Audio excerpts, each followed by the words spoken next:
God, I so much wanted to be Brian Ferry when I was about 12 years old. I couldn't wait till I could get myself my first lounge lizard suit and slick loafers. Will you lot just shut up and piss off? I'm on here. What's the matter with you? Go on, get. Sorry, folks. No, just piss off. God damn it. See, the BBC don't get all this. Yeah, but you do. I bet all the news reporters on the fucking BBC don't get this shit. I bet they don't get teenagers rambling through the back of studio. They don't get this sort of audience. This is what they actually expect. Right, okay. Is it because of the lo-fi quality of my audience that they have to put up with you bloody reprobates in the background the whole time? Right. So Rubian squirts is burning. I'm not quite too sure that one's supposed to mean there, Eddie. Right, okay. Ram actually asked me during the week on Thursday to cover me to kind of do a potted retake on my 72 Souls theory, which I might just take a stab at later, but I'll wait to see if the Ramfuscus one turns up in the chat box first. Alright, hey Loz. Right, are you lot all pissed off yet? No, apparently not. I'll have to wait for the slam of the door, shall I? Can you make sure that you slam the door nice and loudly, please?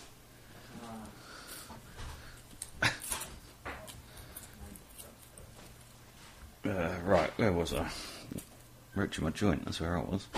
Shouting at teenagers. Right, that's better. And the house suddenly goes calm. See, this is the thing, you know, the desire to reproduce is a death wish. Yeah, this is the penalty that we pay for our mortality. Oh, freaking children! My God, who would ever choose to have children? What is wrong with these strange people that actually sort of plan a family? I mean, surely they must just be completely mad. Anyway, oh, bloody hell, it wasn't light. There it is. Right, okay. Right, so where are we going to go then? Base 12 certainly is something that's been rattling around my head since I played back through the pod of it last week. Got quite a few sort of comments on it. There was a degree of dismissiveness last week that had been absent on the first playthrough of it, which I can entirely understand. It's first of all the piece that I was reading by Churchhead certainly wasn't a final thesis. You know what I mean? This was essentially an essay on his his thinking at the time, and he was actually quite upset that I'd included a piece about the hexagon not folding into 3D, which he obviously then realised that it did on a regular basis. It's more a kind of base 12 thing. I mean, Churchhead's got his own stuff going on with that whole kind of toroidal 5D shit and the way that the 12 base numbering system dials into geometry and the kind of nature of stuff.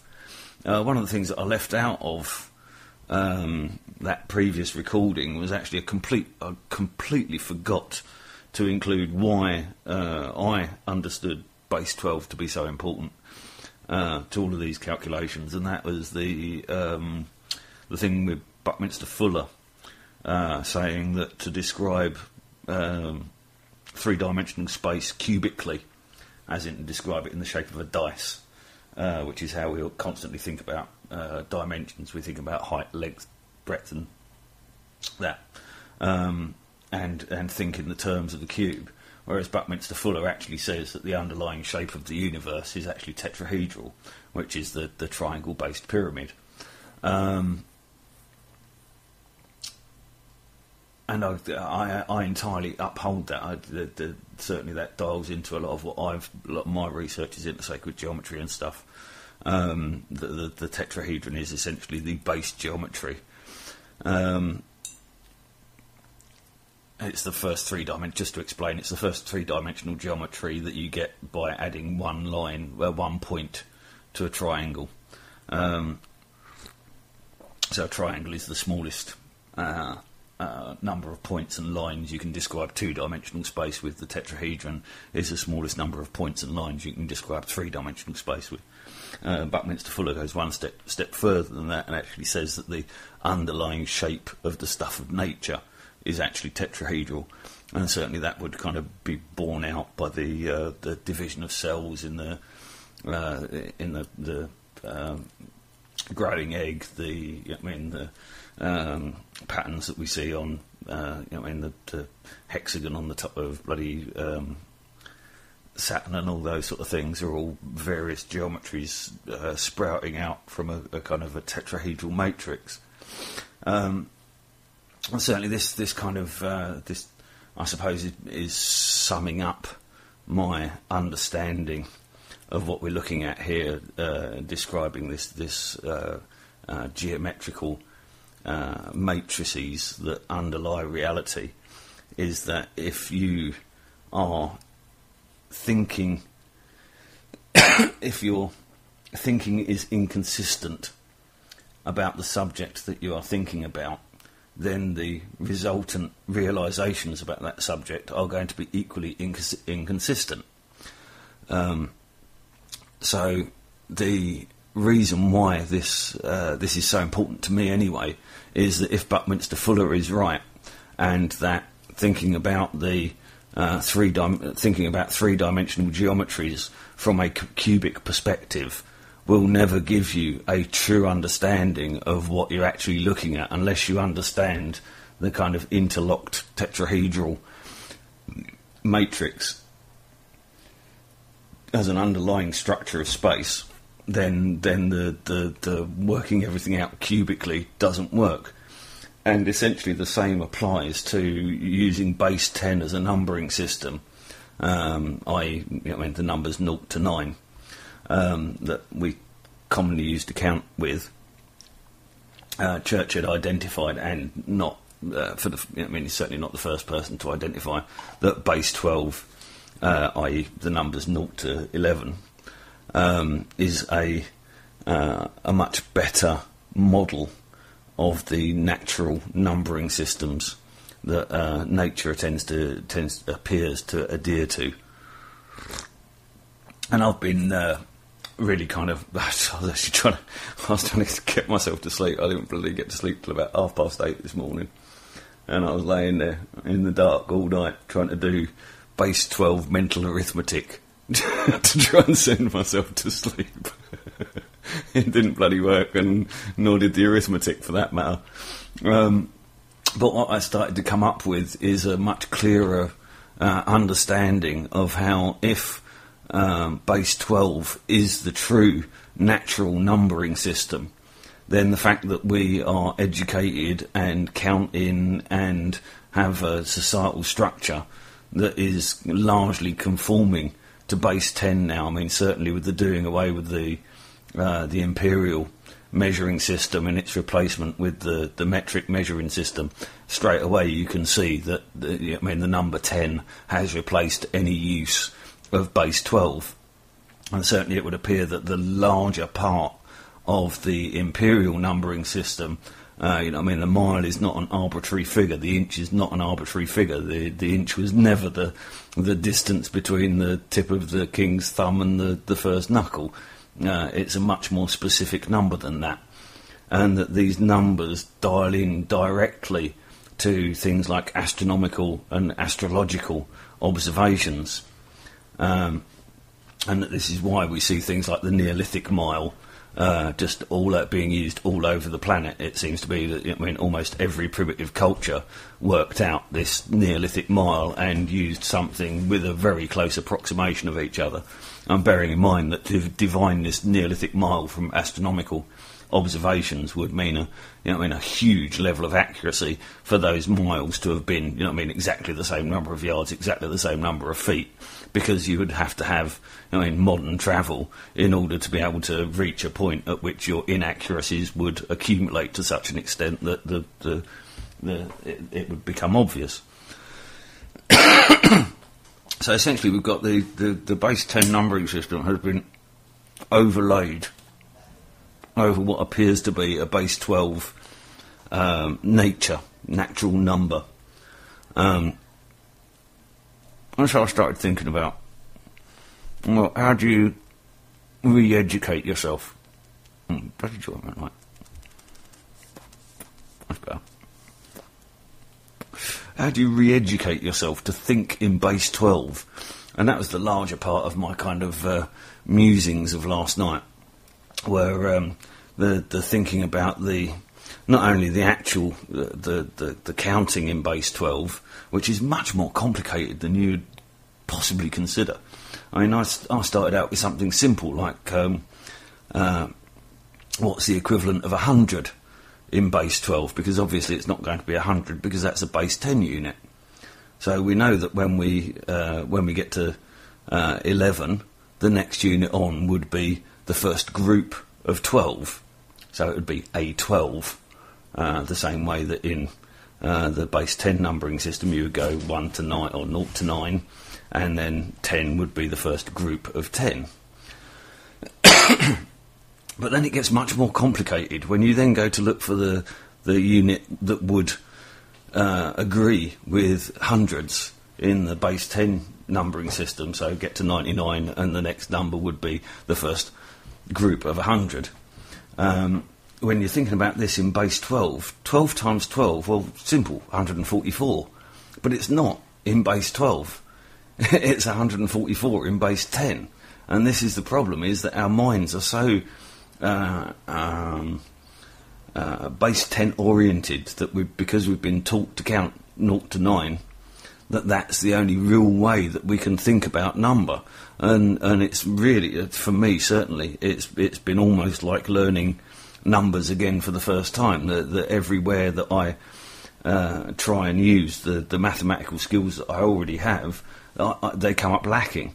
And it actually struck me that possibly the only way for me to teach myself base 12 is possibly to make up an old Chinese abacus. But instead of making it up with 9 beads on the first row and 9 beads on the second and so on, that it would be 11 beads on the first row and 11 beads on the second row and so on. So you would get to a count of 11, you would then zero the first column and move down one of the 12 group column. And again, it's so you've really got to like sort of unthink ordinary mathematics, and it's certainly I'm having grave difficulty in coming up with anything along the lines of kind of salient thinking about the subject that doesn't constantly require sort of decoding back into base 12 before I can even understand what I'm thinking about. So Churchhead's definitely presented me with a bit of a conundrum here, but I can wholeheartedly see the significance of this. This is right, and for me the combination of the base 12 numbering. Oh, let me just carry on. The 144 of 12 times 12 would be 12 times 12 in base 10. Whereas in base 12, you would get to 11 and then you would have the first group of 12. But then the 144 wouldn't be 100 because that wouldn't be a full group. So essentially it would be... I need to. If I don't build the actual abacus itself, I'll need to get somebody to work me out a way of, or see if there's some software somewhere that does base 12. I cannot even think about what the numbers are. It's as soon as you go beyond, you know what I mean, just the first group of 12. As soon as you start trying to add or subtract in the second group of 12, what would be the hundreds column, it becomes very very confusing. But I'm determined to bloody nail this because it fascinates me what the you know what I mean. I've seen the beauty of the Fibonacci sequence working through base 10 mathematics and the you know what I mean, the beauty and magic of, you know what I mean, numbers like phi and pi. figures like 120 degrees, how all of these things seem to key in to one another with such a beautiful fit in base 10. It leaves me wondering exactly what I'm likely to find when I start to kind of ply the boundaries of where the base 12 numbering system could possibly lead me. I took even a glance at the bloody chat. I can see that people are chatting there and probably just saying hello to each other and scratching their heads wondering what the hell I'm on about tonight. Right, where are we? Oh. Who have we got then? Right, okay, so we've got... Alright then, Dave. Good to see you in this evening. Right, we've got...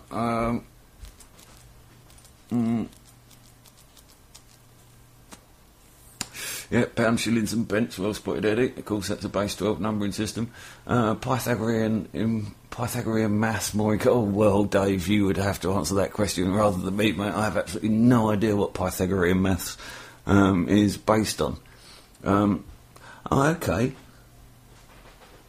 Yeah, okay, well, I'll be interested. I'll certainly have to have a look into that, but... He's saying that, that Pythagorean math is a base 12 math system. I'm sure that, I mean, like I say, this is Churchhead's workings on this. I would be very surprised if they're sexagesimal. Okay. Right, okay, practically all things like fractions are easier with 12, yeah, exactly.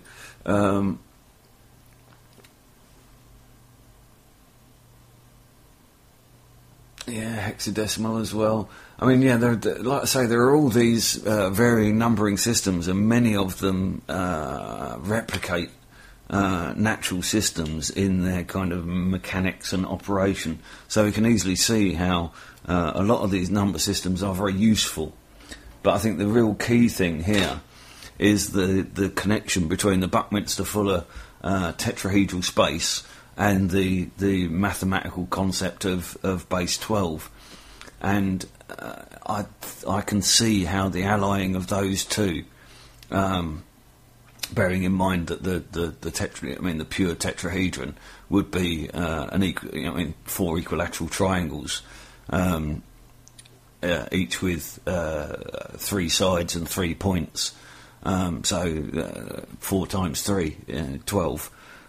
You can see how, trying to conscribe a tetrahedral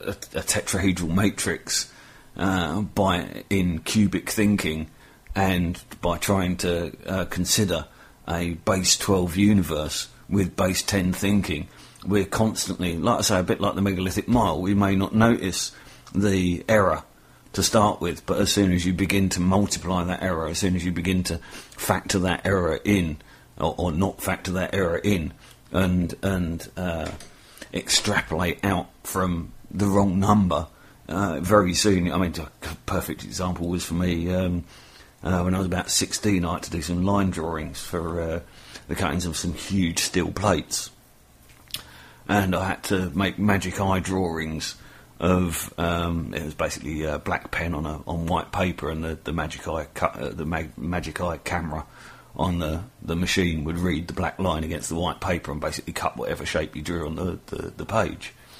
The only problem with this thing was that it was, funnily enough, I think it was a 1/12 segment.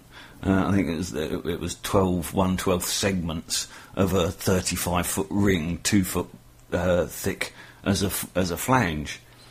And trying to calculate the cutting tolerances for this, this enormous diameter with, basically bloody pen and a paper and a bit of string.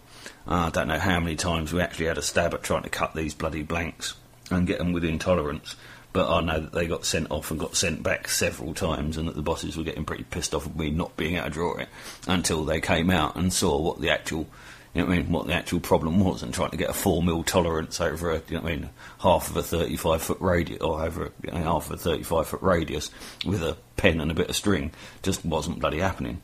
There was more parallax in the movement of the bloody pen. If you couldn't hold the pen like sort of directly upright, tried doing it with lengths of wood and God knows what as a compass, but To no avail. I think we ended up losing that contract, but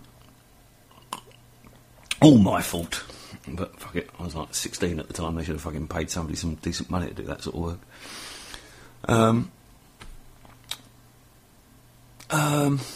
Where are we? Blimey, it's already half past. Fuck it, I want to play a tune. I want to think a little. The fabulous Alabama 3 there. We woke up this morning. Just out of interest, one of my boys is an Orpheus. I don't quite know what that bloody means, but I know it's the 13th the 13th sun sign in the astrology calendar that's usually dropped off because it's too small. Okay, I mean, again, we're all kind of we're all talking about base 12, and I don't know if anybody's actually even considered this, but even the very number 12 is actually a decimal number. Yeah, it's 10 plus 2. It's not base 12. If we're actually going to start thinking in base 12, then we need to invent two completely unique numbers to replace 10 and 11 with. And that this possibly would also help one to kind of deprogram out of base 10 thinking. I've been thinking a lot about what the two symbols that you could replace it with are. I mean, I'm tempted to say X for 10, but of course then you get into all sorts of problems with using modern mathematical symbols, because obviously X is used, the Greek X is used as a theoretical number, and of course the plain X is used for to multiply, to imply multiply, to indicate multiply. So really what we literally need two new numbers. I'd love to know if that Pythagorean math possibly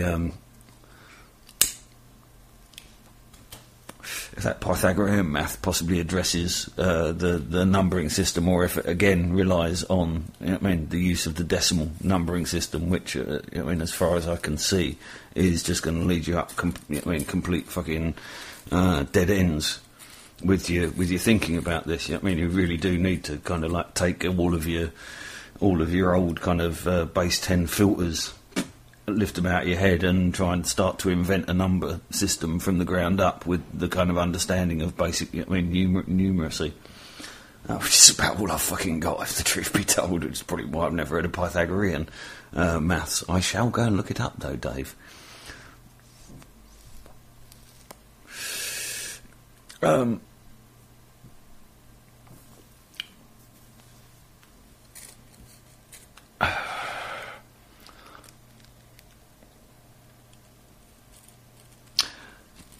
See, I don't know really where to. That is pretty much the limit of my thinking on it so far. I've certainly done plenty more thinking into the implications of geometry and number and why we see such repetition. And certainly one of the things that struck me was Karl Monk and the code was mentioned during last week's playthrough in the chat box. And I was, like anybody who watches that, absolutely fascinated by both. Again, there you see he uses a decimalisation system where he decimalises degrees, minutes, and seconds of arc in order to produce the numerological coincidences in what he sees as this megalithic code in stone encoded into all of the world's kind of sacred monuments. But I personally think that he misses a trick there, and I personally believe that what he's actually seeing, what he's actually sort of stumbled across, is, like I say, this underlying matrix, this underlying number interaction, that essentially if you start drawing columns of numbers on a page, before you get to very many iterations, you will start to see patterns emerging. You will start to see coincidences and sequences begin to develop, just completely out of, you know what I mean, you can just, you know what I mean, start drawing, you know what I mean, numbers in a square, just plucking a random number off your head, and then just simply repeat that number. Once you get to a certain number, just repeat it and draw round and round the circle, and it's essentially as chaotic a number group as you could instill with a self-repeating component. And each time that you, like I say, as soon as you've gone round the kind of square a couple of times, you'll begin to see repeated groups of numbers. You'll begin to see number sequence begin to appear out of what was initially, you know what I mean, or what is in total just a chaotic number pattern, except for the repetition. And this is what I'm trying to get at here, is that the significance of certain what appear to be encoded numbers in things like the pyramids and the South American sort of Mayan structures and things like Stonehenge may entirely have been coded there intentionally. But what I'm starting to feel is that if the sunflower encodes its shape through the pure application of Fibonacci through two different inputs, which essentially makes it into a self-iterating fractal, and you know, I mean, all sorts of other places in nature we can see the direct application of things like the Fibonacci sequence. Then, and again, 120 degrees. It's generally speaking, nature uses the Fibonacci sequence with a division of the portion by a 1/3 portion, so 120 degrees again dials back into this kind of machinery of nature.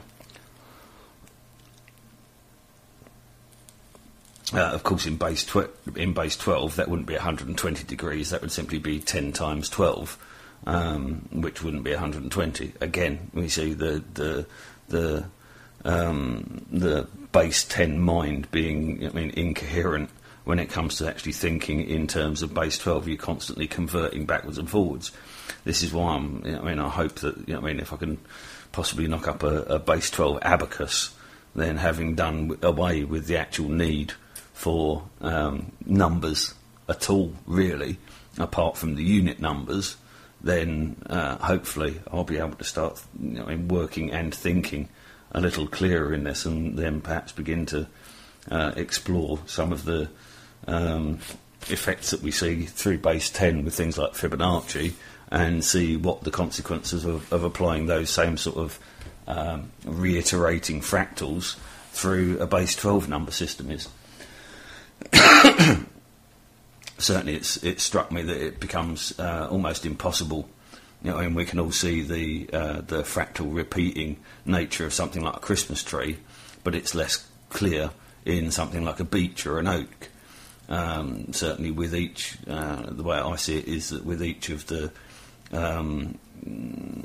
genetic developments of the tree species, that we see a more complex fractal with each sort of genetic advancement, genetic step forward. So with the horsetail, we see essentially a two-plane symmetry, which when it becomes the tree fern, then goes to being a three-plane symmetry, and so on through pines and firs and through the yew, and the yew tree. Really, you're starting to get, although you can see fractals within its structure, it's very hard to see the fractal nature of the entire organism. And then once you go to the broadleaf trees and the deciduous trees, then essentially it's more a matter of imagination than measurement to actually see how the fractal geometry is actually expressing itself. And the only way of really understanding it is to look to the more primitive plants and the more primitive trees, and the fewer number of planes of symmetry. A plane of symmetry is essentially if you were to put a mirror up against a particular part of the plant. If it looks the same as it did before you put the mirror there, then that's essentially a plane of symmetry. It's identical on either side of that line.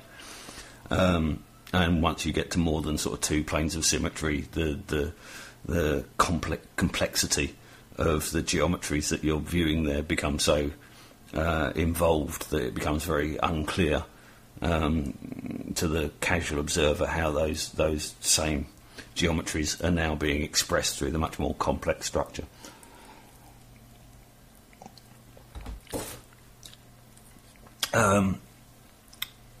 So essentially, if the sunflower can assemble itself through a perfect use of 120 degrees and Fibonacci to create the complexity of the sunflower seed pattern and the pine cone and corn cobs and dragonfly wings and fly's eyes and the nautilus seashell and all manner of things show these very clear representations of these number bonds. It strikes me that human activity, we constantly think ourselves, we think ourselves outside of nature. We describe things as man-made or natural. Well, man-made is natural. We are nature. There was no dividing point where nature stopped and we started. You know what I mean? We're hairless apes. We're water monkeys. Whatever. Wherever the bloody hell we came from, we are natural. And so, as a result, we express those same patterns. We express those same geometries. And so the chances, certainly to my mind, the chances of these widely spaced, largely agrarian, prehistoric cultures, for them to have placed their monuments so precisely on a map that you need GPS positioning in order to be able to identify the close match between their geometrical decimalised grid reference. It's too far-fetched for me. I can't see a mechanism for a seafaring race. Okay, we could all go into alien technology and it's flying saucers that told them where to put it. Bollocks. No, it was people with sticks looking at stars for a long, long time decided that was a bloody good place to put their monument to be able to look at the stars even better, most likely. There's certainly fertility rites and rituals, and there seems to be stuff, with the pyramids connected with vast, electromagnetic capacitors, which also could be a considerable input into their position.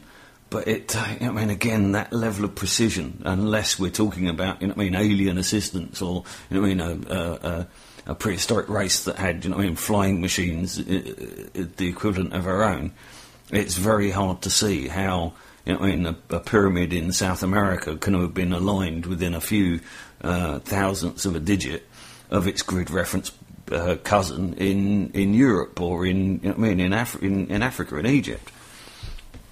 So it strikes me that what we're actually seeing there with this proximity of number, of as soon as you remove the human element of the degrees, minutes and seconds of arc, and reduce that to a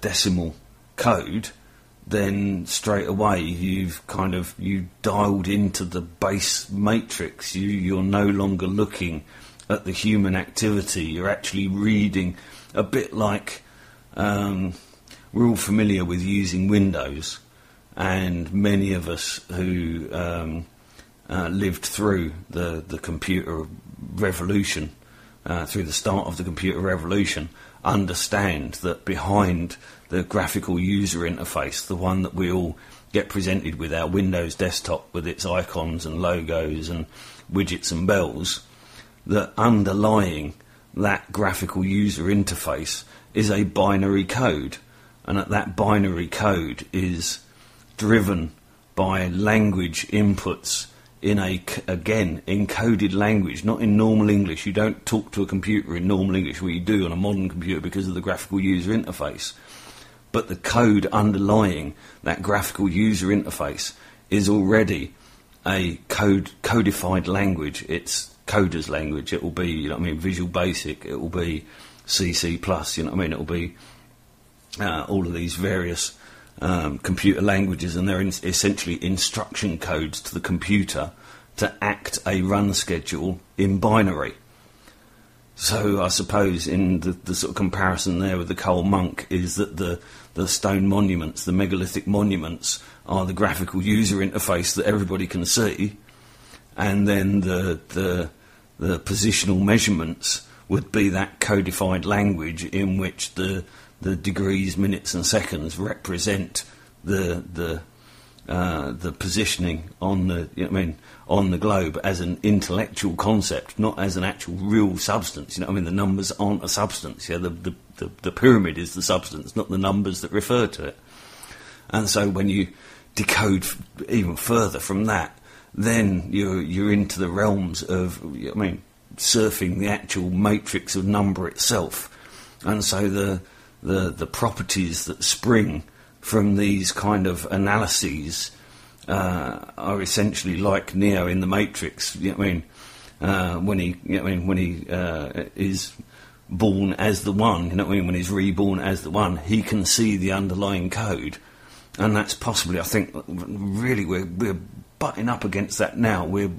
There's so many of these areas of research where we're beginning to see almost a binary-like something driving the universe. One of the things that fascinated me recently was that they used the Hubble telescope. I think it was the Hubble. It may have been one of the land-based ones up in the mountains as it goes.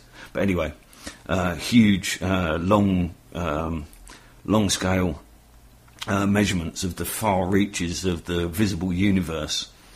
And I remember NASA announced that before they made the observations, again, never a straight answer, but occasionally, you know what I mean, I'm sure that NASA has to give out some straight info, that essentially the scientists that had planned this experiment had said that if the results came back linear and smooth, then the universe was analogue, and that if the results came back lumpy and granular, then the universe was essentially digital, was essentially fractal.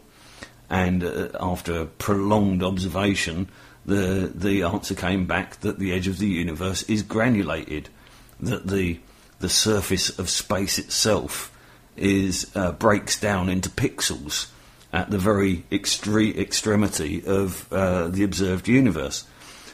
And that this, again, suggests to me that when we start looking into these very finite properties of reality, that what we begin to see is this underlying granularity. Certainly, there's no such thing as a smooth surface in science. There is only levels of granulation.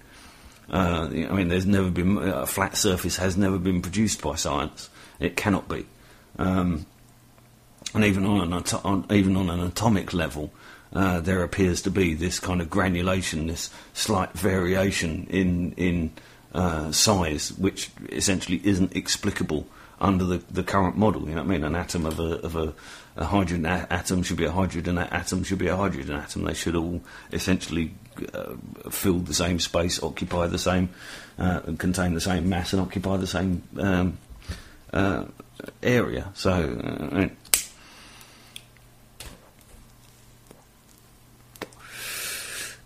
So we kind of got these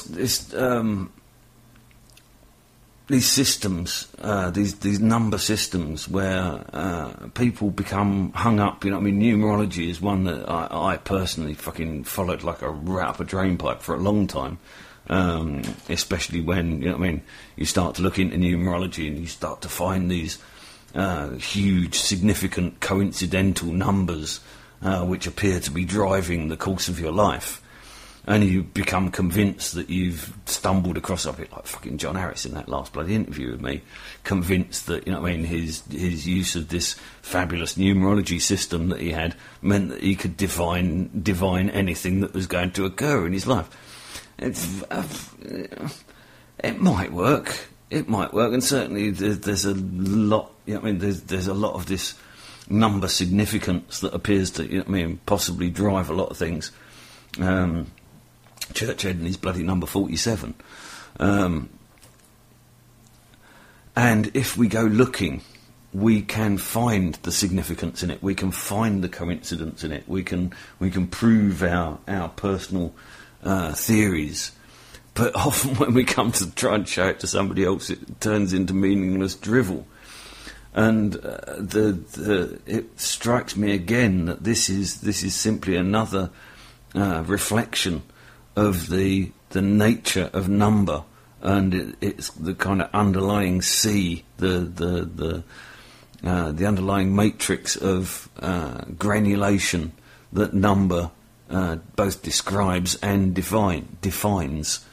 So, I was reasonably happy to go through my life as an almost innumerate idiot as far as maths was concerned. As long as I got the right change at the bloody fag shop, I thought that I was doing okay.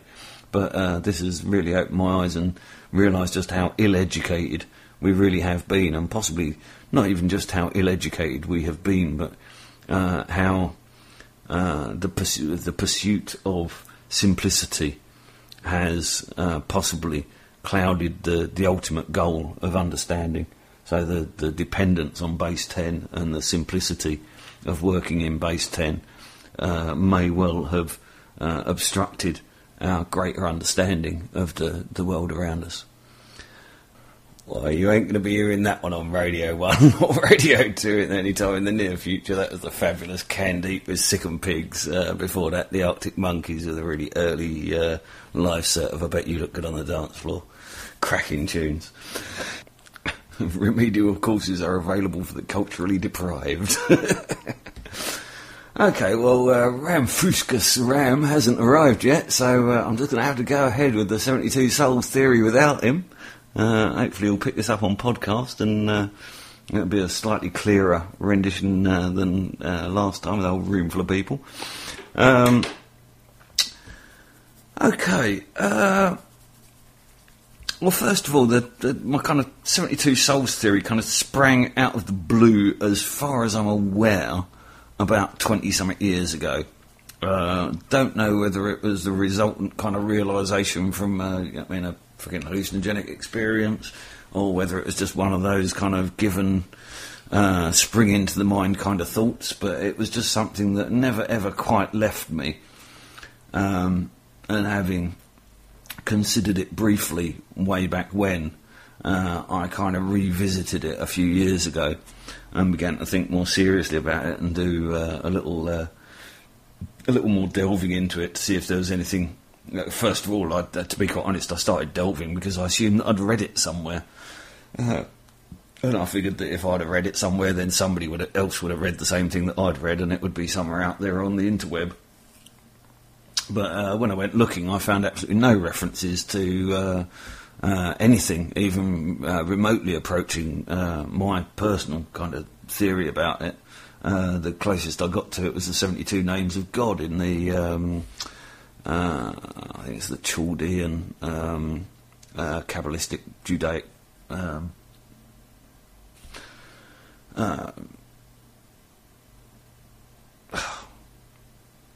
their sacred text, whatever. The 72 Names of God certainly jumped out at me when I saw that one.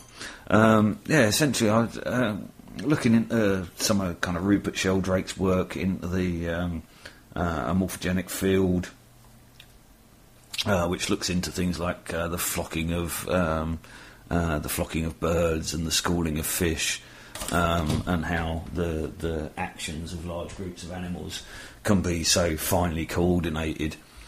And his certainly Rupert Sheldrake's assertion is that there is this group mind, this morphogenetic field, which essentially quite literally binds a group of individuals together. And certainly from Sheldrake's take on it, he suggests that this goes way beyond shoals of fish and the flockings of birds, where the group mind is quite clearly visible to the sort of external observer. But he actually suggests that this is actually a feature of all sort of sentient creatures, that essentially there is a hive mind of any group. that comes together and coalesces around a common purpose, a common goal, a common cause. And certainly one of the things that started me thinking on this was our experience with young Tamara, who'd been a very active member on the forums and with the Freeman League, with our Dave here, allegedly Dave. How many different bloody names are you going to go through?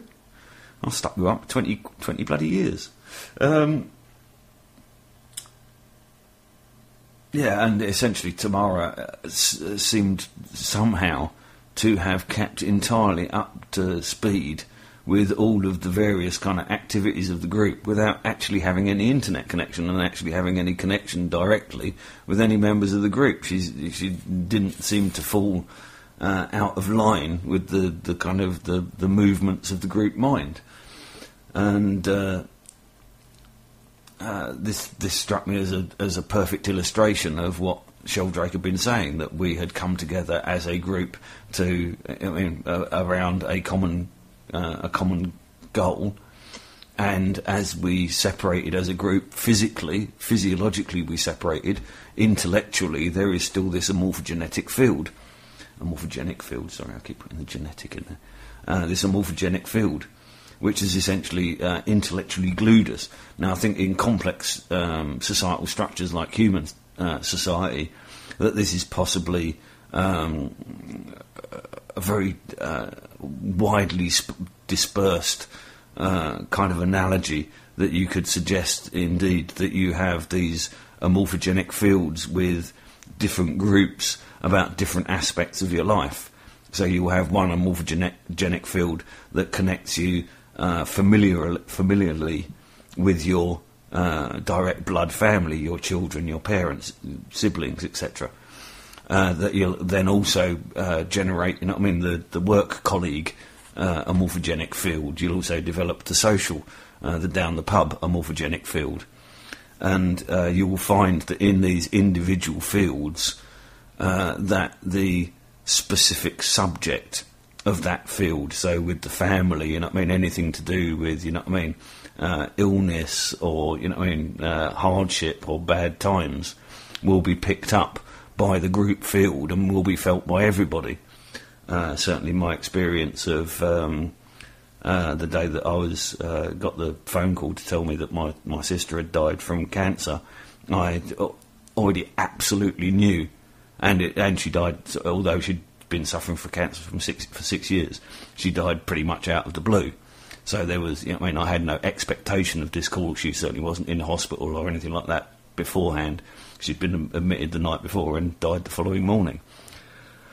And I had that, I knew that she'd died, and I knew it with such certainty, and I hadn't quite been able to put my finger on what this kind of sensation was that I had, this kind of sense of doom that I had, and literally, on picking up the phone, I didn't even need to hear the words, just the simple fact that I was being phoned at work confirmed for me what I already suspected this feeling was all about. Similar sort of thing when my brother died as well. So essentially, we've got this. We've got these connective fields, these intellectually connective fields, where we have this. Like I say, this familial one, and like I was describing with Tamara, with the social one, and again, you'll have these. Around any group that you form, and on this essentially this 72 soul theory. The basis of it is that there is a limited number of souls. Okay, that there may be 6 billion of us on this planet at the moment, but that shared amongst that 6 billion is actually a very limited number of individual identities. And like I say, I think the number 72 is possibly entirely arbitrary.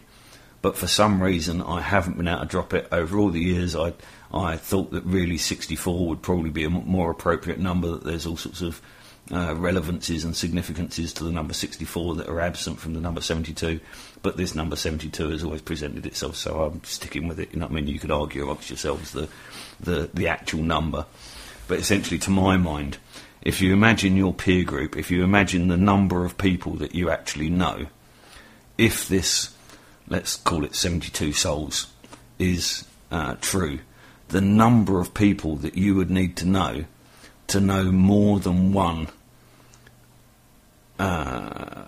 occupant of the same soul. But if you're like me, if you've got a large circle of friends, very soon you start to recognise that, oh, that person over there that has no biological connection with this person over here shares an almost identical set of personality traits. They are almost interchangeable. And from my experience with these coincidences, you also tend to find that the groups of friends that they are surrounded with are also interchangeable, and I quite often introduce these varying groups to each other, knowing full well that there's going to be a certain amount of group harmony that I'll be able to see, predict, in essence, that the group will be a prosperous one, simply because I can see that there is this coincidence of types and of characteristics. And so then I started to, on the Sheldrake's work with telepathy and stuff, and reading up on his a lot of his researches, he would often find that many of the previous experiments into things like passive telepathy had been done under pure gold standard scientific frameworks, where essentially, the people were selected at random, the tests were selected at random, the experimenters had no pre-knowledge of, what the various parts of the experiment they were engaged in, all the usual double-blind kind of covers. But what Sheldrake appeared to be kind of finding was that there appeared to be something appearing out of these sort of repeated statistics, these repeated experiments being conducted by different institutions with different groups of people and different times of the day and all the rest of it.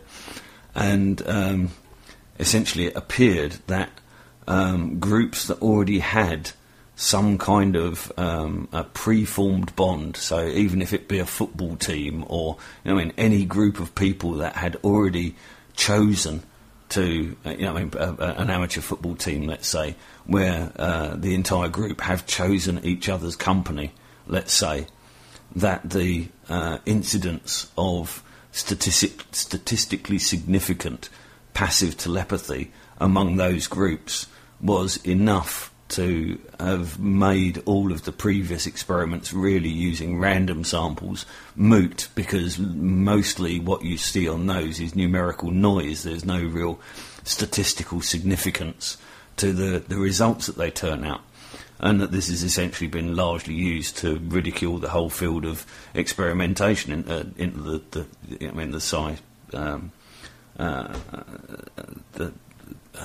science of psi.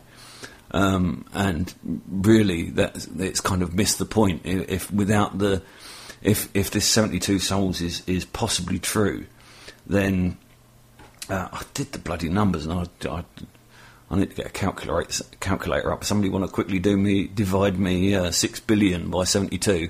I think it's something like 6.5 million. But essentially, it would mean that there's 6.5 million of me somewhere at the moment, currently walking around on the planet, and there would be 6.5 million of every one of you walking around on the planet. And essentially we're like the tentacles of giant amoeba, that as tentacles we express our individuality, we're able to seek and respond to our environment, we're able to interact, we feel that we're individual, but on some kind of higher level we have this sense of connection, this sense of not being individual, of having some kind of a communal connection with our fellow man. And with certain people we find that we have an incredibly strong connection, and certainly with some people, the coincidences between their life stories and my life stories, it's almost like we've been living the same bloody life. which, if anybody knows my life story, would understand just exactly how remarkable that is, that anybody could have been through even a vaguely similar set of experiences to what I've been through.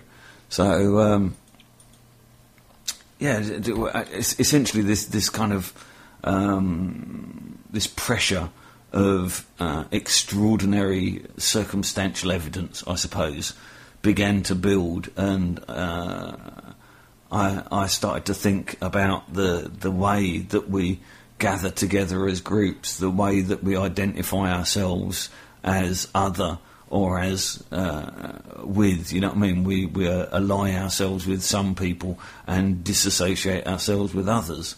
So we got this. What's this stuff do? Venues. See the moon connection with it. Okay, no, I need to follow the chat to be able to read that shit. This is circa 1927, 1297. As far there's only one me. Yeah, well, yes, there is only one you, as there is only one third tentacle to the right on an amoeba. Yeah, it doesn't make you any less individual. Yeah, this is the whole point of this, is that our expression of our individuality is not contained by this possibility that we also are part of a group mind, and that group mind, if you try and explain it in excuse me, in simplistic terms, of it only being a single mind, of it only being a group mind, then the experimental evidence with the colleagues and the strangers in the fields of telepathy, or certainly let's call it passive telepathy, casual telepathy, wouldn't hold up. There would be no rational explanation as to why a group of individuals that already have chosen to hang out with each other should be any more telepathic with each other than any other group of individuals, regardless of whether they were known to each other or not. So, that's really where my thinking came to on it, and really I can find very little to support anybody else working in this on this kind of theory. And so I can only assume that, again, in the same way that the base 12 and the tetrahedral space theory works on showing many other concepts to be flawed or potentially flawed or corrupted by wrong thinking, that without the understanding of this independent multi-agency souls, the entire field of psi research may be completely, farcical. That without the ability to define a number of agents of the same overarching soul, would mean that, again, like I say, the numerical significance would simply be akin to the background noise. So there it is. I think that's probably about it on 72 Souls. He wanted a quick potted 5 minutes. Well, it's not quite been 5 minutes. I think it's been more like 15. But best I could do for you, Ram. I hope you catch this on podcast. I'll make a note of where it appears on the list. What's she want?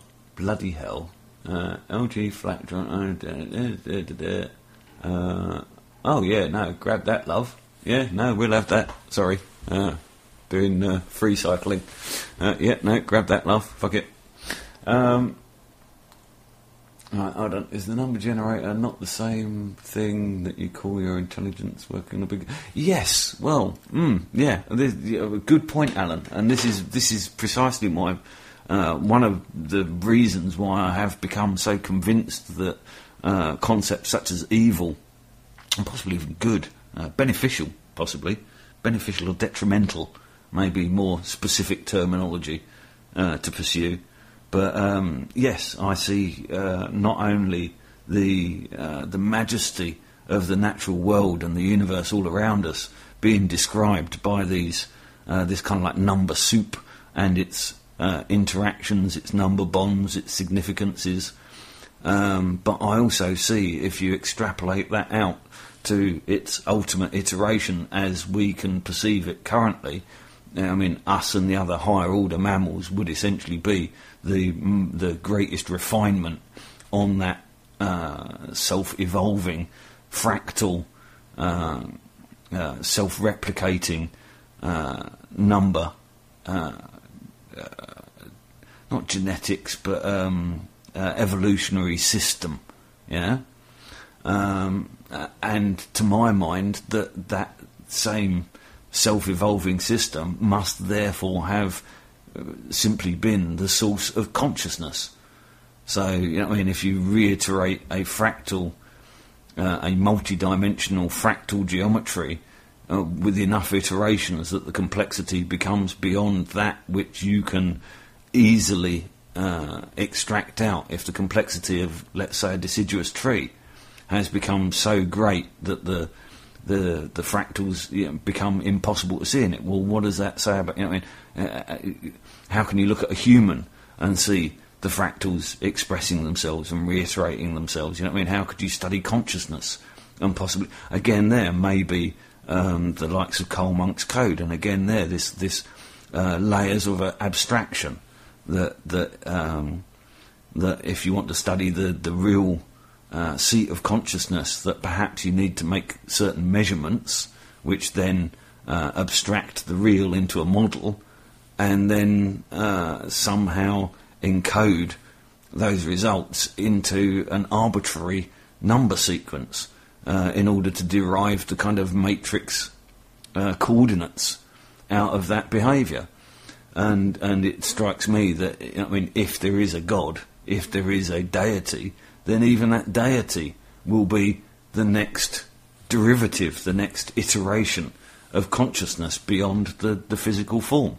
And so again, you know what I mean, to look for some kind of benign creator with, you know what I mean, a white beard and a big book of rules seems to be completely a completely false take of the majesty of creation. And that if the entire observable universe has literally evolved from a self-replicating, self-evolving fractal number set into everything that we see and everything that we know of, then surely is that not more miraculous than some beardy guy with a book? And it certainly is on my books, but there's an old thing, the scientist and the artist both studying a rose, and the artist claims that he can get far more from the rose because he understands its divine beauty and the depth of the colours and the saturation and the line and the form. And the scientist argues that he can also perceive and appreciate all of those points of the form and the beauty of the rose, but in the understanding of how the cells grew from a seed to the flower allows him an entire new level of understanding and an entire new level of majesty and of incredulity in the mastery of nature over the elements, the elemental forces, that perhaps the scientist that is the painter is the way to be. Oh, bloody hell, more free cycle. Wooden rectangular garden tables, teak style with 6 chairs, two of which captain chairs with arms, okay, yeah, no, must collect over Jubilee weekend. Oh, yeah, no, we'll have some Jubilee weekend. You're watching X-Men, so she's not even bloody listening. I'm talking to her and she's not even listening. Shall I shout? Oh, bloody door's shut. Typical. Hassling me with bloody free cycle shit, and she's watching X-Men. You know what I mean? That's it. Right. Next week, when I'm producing a radio show, I'm going to be watching bloody Top Gear reruns or something all the way through the show and see how she likes it. Fuck it, let's stick a bit of this on while I go and fucking sort out this free cycle nonsense. Here's a bit of Essex Delta goodness. The resultant consequence of a casual bunk up round the back of a nightclub between speed garage and dubstep. And there you have Harry with the fabulous medicine. Oh, there's my tea. I don't want that one. That one, no, that one's got no sugar in it. Well, then you've put it in the wrong cup. Go and swap them over. Fuck off. That wasn't my cup. I'm not blue and spotty. I don't care. I'm green and stripy. Sharp. You sharp. You're there, Sharp. You sharp first. Right. Okay, so we kind of broke out. Just had a real kind of rewarding confirmation of some of the advice that I kind of hand out to some of the people that I dealing with sort of depression and stuff like that. And I've been working very closely with a real good friend who got himself into trouble recently. And just a fabulous confirmation of essentially my experience, not my theories or anything like my direct experience has been that whenever my nose has been pressed up against an issue, whenever I have felt incompetent in the face of the obstacles that are ahead of me, and have descended into kind of morose stasis in the face of whatever it is that I'm confronted with, that essentially I have found in the past that the moment at which you change your mind, the moment at which you get up off your knees and begin to walk towards whatever it is that's opposing you, it miraculously disappears, that the obstacles that appeared to be hurdles in your path at every given direction not only diminish in magnitude but almost appear to vanish entirely and seem to be replaced by a universe entirely in coincidence with you. So instead of feeling like life is a battle, things start to suddenly run very, very smoothly. And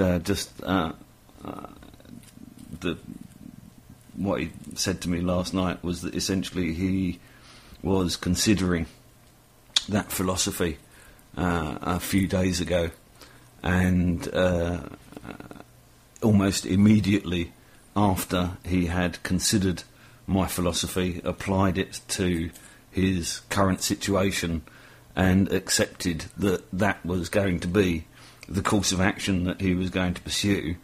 The very next thing is the phone ringing with the person that was the source of his obstruction and his unhappiness, ringing him, asking him to basically talk, and that they agreed to actually visit him at his house to hold these quite important talks about quite important things, which is just a complete, complete out of the blue.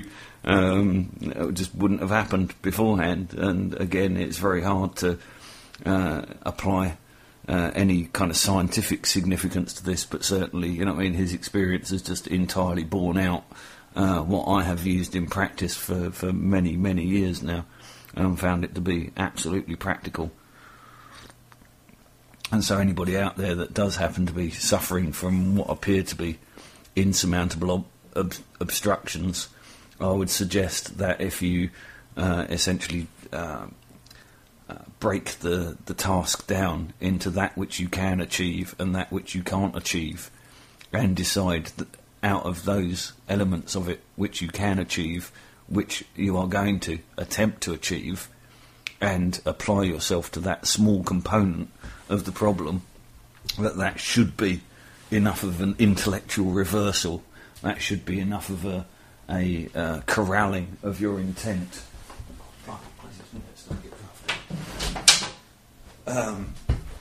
to completely change the parameters of the probability field that you experience as the universe. So there you go, a bit of practical application of the intellectual crowbarring of reality into a shape that you want it to be in.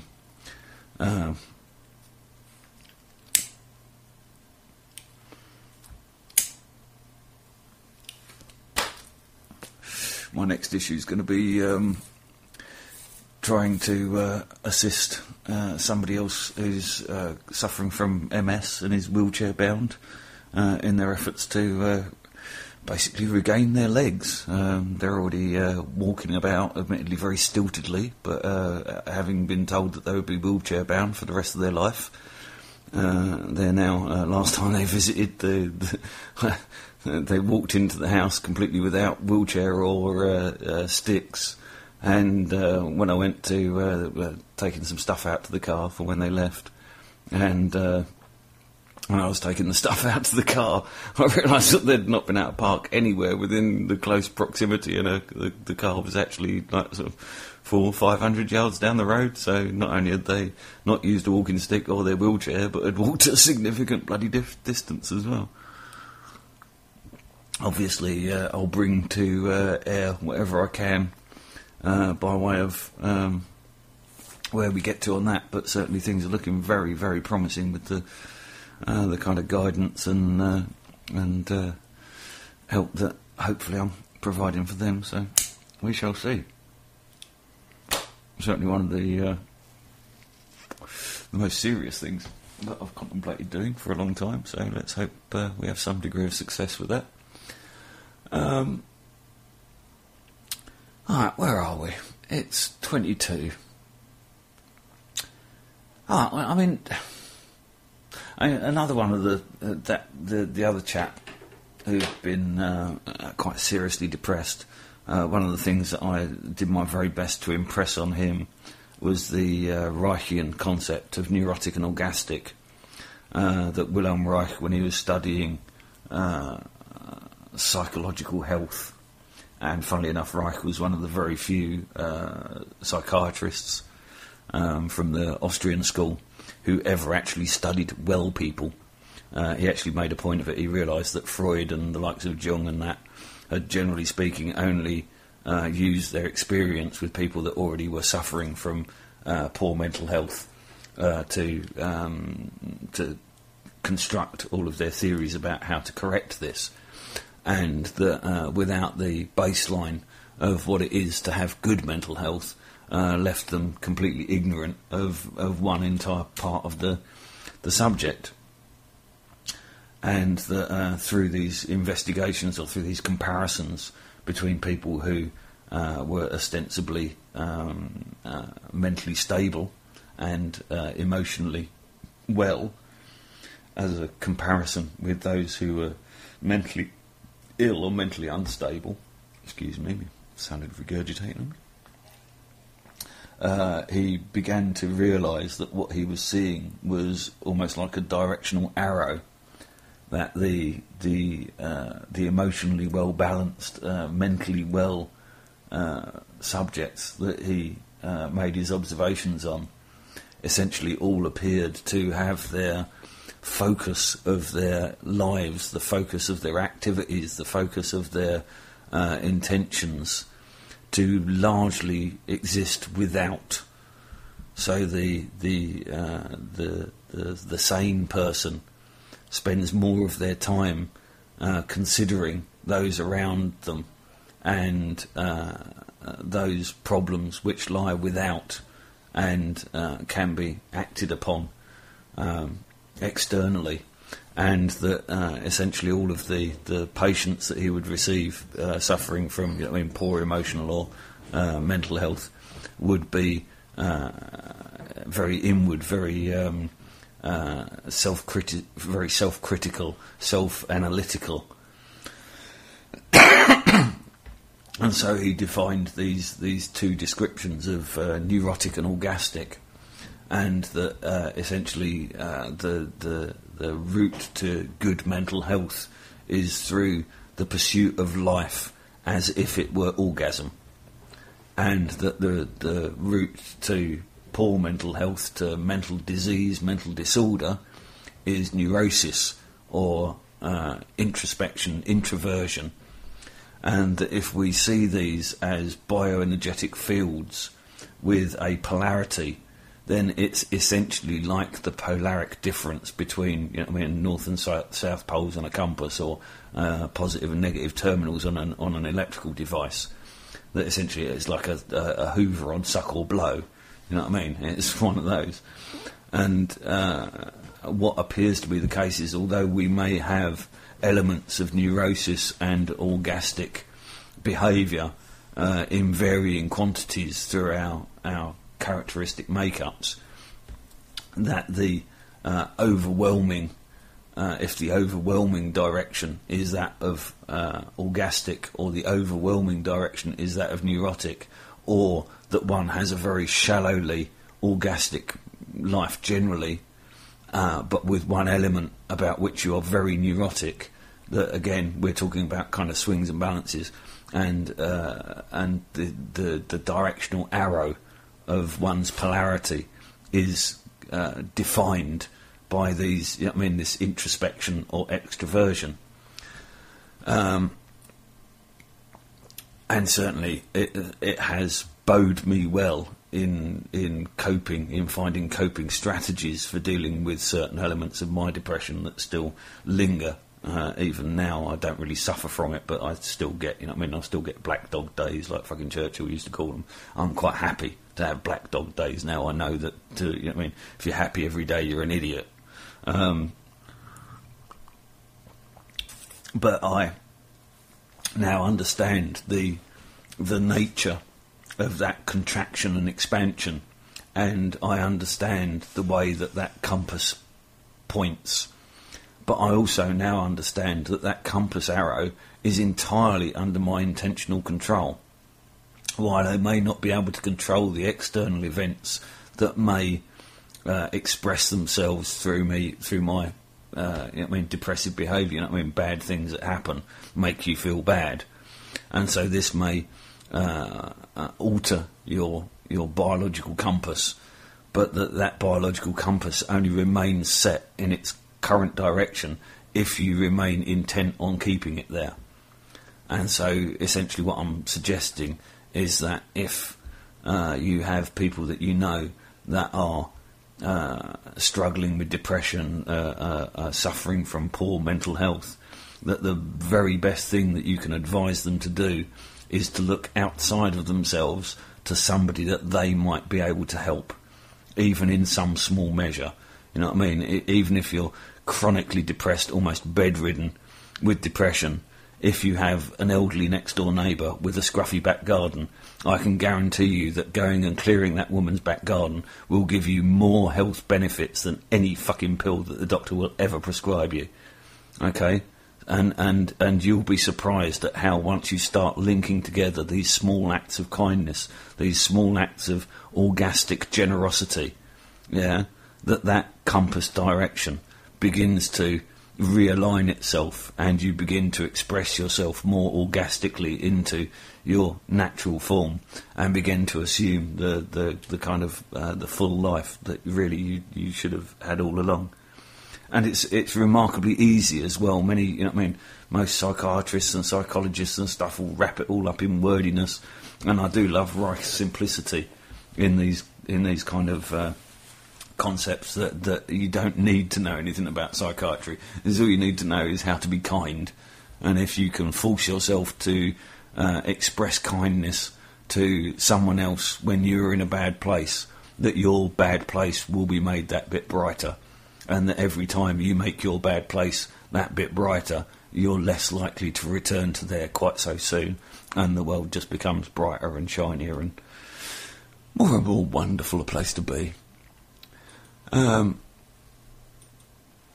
pulling up some more tunes. Where are we now? It's like quarter to fucking midnight. What do you expect, people? Jesus wept. It's been a hot day. I can't do this forever. One of these days I'll actually write a script. That'd be good, wouldn't it? Actually have a plan, rather than plan A. Not really any plan. Plan B, C, plan A, only panic.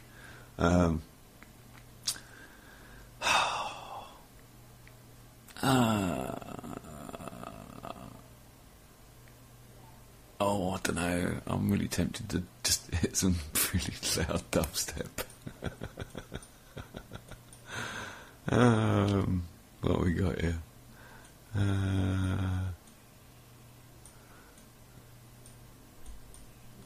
What we got? God, this is just the most enormous bloody music library. Oh yeah, no, let's have a bit of P-funk. Let's have a bit of Tether Roof Off. We're gonna tether roof off the mother sucker. Tether roof off the sucker. Tether roof off. We're gonna tether roof off the mother sucker. Tether roof off the sucker.